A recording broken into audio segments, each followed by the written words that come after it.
All right, so we're at St. Clements. It's on 70th Ave, and just kind of wanted to get your opinion, Brian, of what really makes a good short-term rental in Myrtle Beach.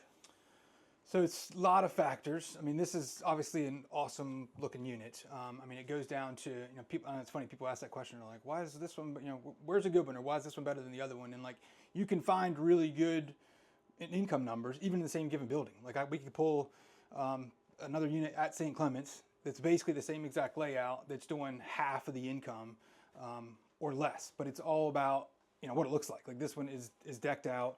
In the St. Clements, there's a big penthouse unit, but all the other units in this building, they're all one bedrooms.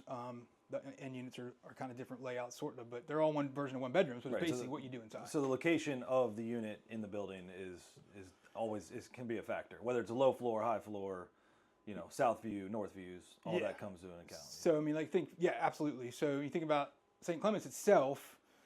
There's 9 units per floor, so they go 01, 02, 03, all the way right to 09. This is an 04 stack, so the 4, 5, and 6 are flush, like on the front of the building. So those views are going to be better in the given building. If you look at other buildings, basically finding the cool best placements is going to help from an income perspective for sure. Right. And what about like photos? Is that a big part of short-term rental? I mean, I would assume so, right? It's funny. I mean, most of these, right? So they're on Airbnb and VRBO, and so I mean, you could spend the money and buy a place like this, or spend the money and deck one out with all these different cool interiors. But then if you're, you think of the consumer sitting, at work looking at Airbnb and VRBO, and if the pictures are crummy, I know for this one, for example, this is a client of ours that owns this one. I mean, the pictures are killer. And so if you can find crappy photos, they're not going to be good. Not going to be good incomes, with them 9 times out of 10. And then of course the view, right?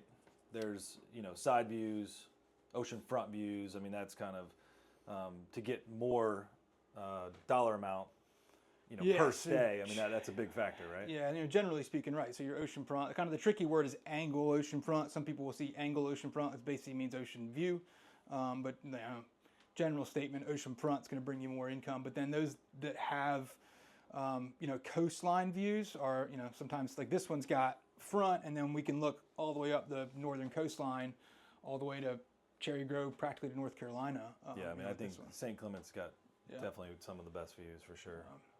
But and man, I'd say something else too that's funny that people will say, oh, it's got the amenities, and yes, good amenities. Like for example, Dunes Village has got some of the best amenities in town. This one doesn't have much, but the unit's so great that it brings in the good incomes for it. Yeah.